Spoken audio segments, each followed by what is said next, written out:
La invasión de Rusia a Ucrania nos volvió a mostrar la peor cara de la humanidad. Un conflicto bélico difícil de entender y que parece de otra época. A continuación nos plantearemos si la geografía puede ayudarnos a comprender cómo se ha llegado a esta situación. A finales de febrero de 2022, Vladimir Putin ordenó una acción militar directa en territorio de Ucrania. Мы будем стремиться к демилитаризации и денацификации Украины. En rigor, se trató de una invasión de una superpotencia militar a un estado independiente y una violación a su soberanía. En primer lugar, condenamos que se recurra a la violencia como método de resolución de conflictos. El horror al que han tenido que enfrentarse millones de ucranianos no debería ocurrir, y no hay ninguna justificación posible. ¿Nos sirve la geografía para tratar de explicar cómo se llegó a esta situación? Para eso, veamos esta imagen satelital de Europa. Por un lado, vemos cordones montañosos, como los Pirineos, los Alpes y los Cárpatos. También hay ríos importantes, como el Rin, el Elba y el Danubio. En cuanto a las penínsulas, son varias: la Ibérica, la Itálica, los Balcanes, Bretaña, Escandinavia y Jutlandia. A esto se suman los bosques, mares, canales, golfos e islas. Es decir, se trata de una geografía intrincada, que ofrece distintas posibilidades para el establecimiento de fronteras y límites. Y además, estas condiciones del entorno pueden colaborar con la defensa a nivel estratégico. Pero si vamos hacia el este, el panorama será otro.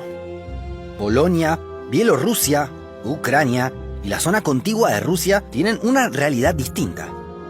Allí hay extensas llanuras que ofrecen menos posibilidades para la defensa.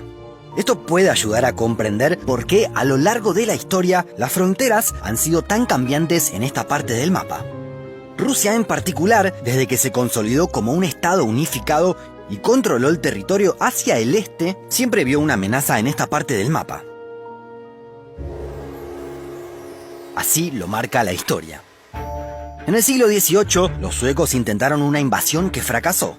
Llegaron hasta Poltava, actual este de Ucrania. En el siglo XIX llegó el turno de las fuerzas napoleónicas, que lograron tomar Moscú, pero no la pudieron sostener por la cercanía del invierno. En el siglo pasado, en el contexto de la Segunda Guerra Mundial, fueron los nazis los que atacaron a los rusos. Llegaron hasta las afueras de la ciudad de Moscú, pero no lograron quebrar la resistencia soviética. Es decir, existe en Rusia cierta sensación de desprotección respecto a la frontera occidental. Se trata de una extensa franja de territorio difícil de defender y por el que recibió varios ataques en el pasado.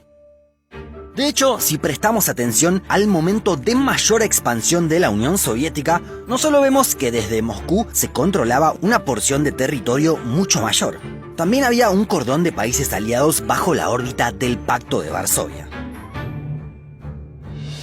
Caído el comunismo, Rusia atravesó una etapa de crisis durante la década de 1990. No solo se crearon 14 estados independientes nuevos, sino que en la frontera occidental tomó más poder la OTAN. La alianza militar, que tiene como protagonistas a Estados Unidos y a los países de Europa Occidental, sumó a viejos países que estaban bajo la órbita comunista: Polonia, Chequia, Bulgaria, Eslovaquia, Estonia, Letonia, Lituania, Rumania, Eslovenia, Croacia, Albania, Montenegro y Macedonia del Norte. Es decir, mientras que hace algunas décadas desde Moscú se controlaba este territorio y estos países eran aliados, la situación cambió radicalmente. Ahora el país abarca esta superficie y la alianza militar rival llega hasta allí. Uno de los detonantes del actual conflicto, según Rusia, fue que Ucrania tenía las intenciones de sumarse a la OTAN, lo que consideraban inaceptable. El propio Putin sostuvo que rusos y ucranianos son un mismo pueblo y que comparten lazos históricos y culturales, por lo que su futuro también estará vinculado. Pero más allá de la historia, la geografía también nos ofrece algunas respuestas al actual conflicto. Hay quienes ponen en 2014 el inicio del actual enfrentamiento, con la anexión rusa de la región de Crimea. Más allá de los argumentos esgrimidos desde el Kremlin, esta península tiene una importancia estratégica innegable. Cuenta con varios puertos de importancia, como Sebastopol, donde hay una flota de la Armada rusa. Este puerto tiene una característica poco frecuente para el país euroasiático: no se congela en invierno. Buena parte de las costas rusas sufren gélidas temporadas y son inaccesibles para los barcos durante buena parte del año. En cambio, Crimea tiene una temperatura más benigna y ofrece a Rusia la posibilidad de operar desde el Mar Negro. Pero hay una teoría geográfica que puede tratar de ponerse a prueba en esta situación. El geógrafo inglés Halford Mackinder sostuvo que existe un área de especial importancia para el planeta, que denominó Heartland. Allí, según desarrolló, está la clave para llegar al dominio mundial. ¿Dónde se ubica el Heartland? Sí, donde se está librando el actual conflicto. De hecho, Mackinder sostuvo que quien domine Europa Oriental gobernará el corazón continental. Quien domine el corazón continental gobernará la isla mundial. Quien domine la isla mundial gobernará el mundo. El texto de Mackinder no fue escrito ayer, sino hace más de un siglo, en 1904.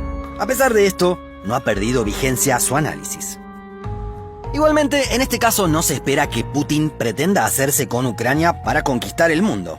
Su argumento, en el fondo, se asemeja al contrario, que Occidente no continúe en su senda expansionista. En su discurso, sin embargo, falta un aspecto evidente: la opinión de los ucranianos, quienes en su mayoría se han mostrado a favor de sumarse a la Unión Europea y miran más hacia el oeste que hacia Moscú. Putin ha escalado esta situación debido a que, supuestamente, la OTAN no respetó el pacto no escrito de no incorporar a ex países soviéticos a su bloque. Su ambición es recuperar la gloria perdida de un imperio pasado. Para ello se asienta en dos fortalezas: su inmenso territorio y sus armas nucleares. Sin embargo, las debilidades son varias. Cuenta con una economía más pequeña que la de Brasil y tiene menos habitantes que Bangladesh. Además, uno de sus recursos estratégicos más relevantes, el petróleo, se espera que sea obsoleto dentro de algunas décadas. Es decir, busca recuperar cierta esfera de influencia y pretende dejar un legado para una Rusia más relevante en el futuro. Para lograrlo, sin embargo, tomó la peor de las decisiones: ir a las armas y hacer sufrir la guerra a millones de personas que nada tienen que ver con sus ambiciones. Así, desató un conflicto que parece propio de otra época. Si bien hubo guerras en Europa en las últimas décadas, hay que retroceder por lo menos medio siglo hasta llegar a una invasión de una superpotencia militar en el territorio de otro país.